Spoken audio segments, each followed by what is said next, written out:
Com a montagem semelhante ao FGE, o FGE Gypsum é formado por chapas gypsum aparafusadas em perfis metálicos.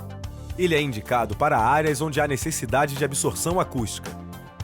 Para começar a montagem do forro, primeiro você marca o nível na parede com a ajuda de mangueira de nível ou nível a laser. Lembre-se de levar em consideração a medida do forro acabado.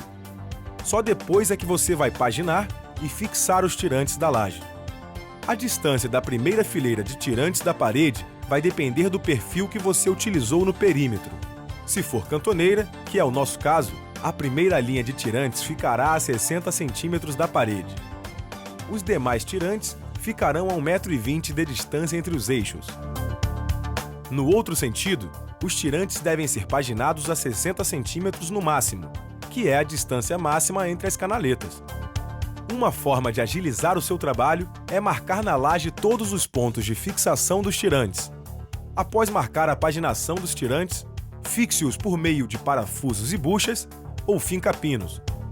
Faça um elo no tirante para fixá-lo à laje e lembre-se de utilizar uma arruela na fixação para garantir a mesma. Os tirantes devem ser fixados totalmente aprumados e sem folga no ponto de fixação com a laje. O comprimento ideal do tirante é a medida da laje ao nível do forro acabado.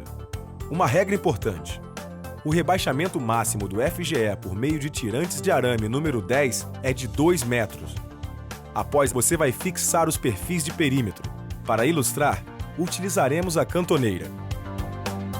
A fixação das cantoneiras deve ser feita com parafusos e buchas ou finca-pinos. A distância entre os pontos de fixação não poderá ser maior do que 60 centímetros.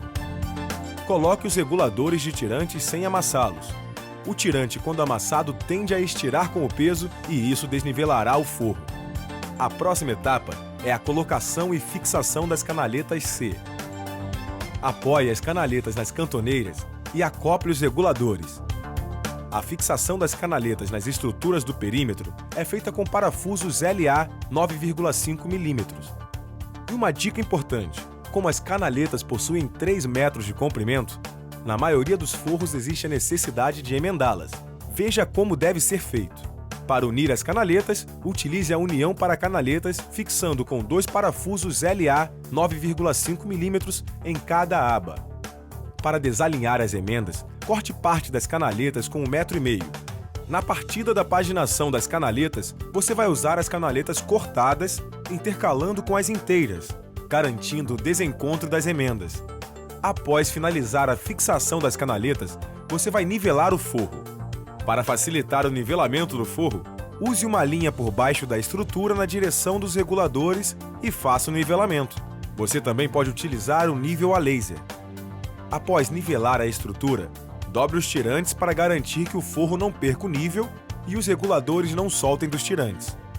Ao concluir o nivelamento, é a hora de fixar as chapas. Nos forros, a fixação das chapas é realizada no sentido transversal da estrutura. Uma característica do forro com chapas gypsum é que as chapas devem ser fixadas com as juntas alinhadas. Você deve começar o chapeamento por um dos lados do forro e retirar qualquer irregularidade de esquadro ou alinhamento na primeira chapa. As chapas devem ser encostadas nos perfis e na alvenaria. O parafuso que você vai usar no chapeamento é o TA 25 mm.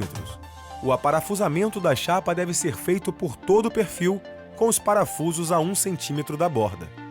Deve-se ter um cuidado no aparafusamento de posicionar o parafuso nos pontos entre as perfurações da chapa, evitando a quebra das bordas.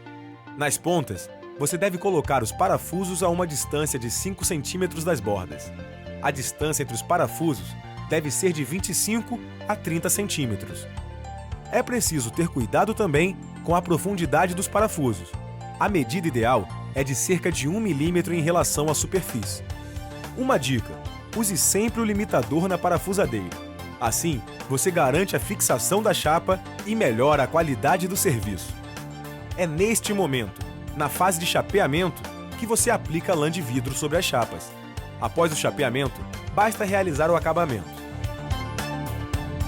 O processo de acabamento deve seguir uma sequência.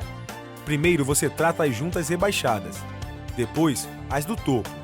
os encontros entre os ângulos e, por fim, a cabeça dos parafusos. O acabamento deve ser realizado com massa de rejunte gypsum. Terminamos!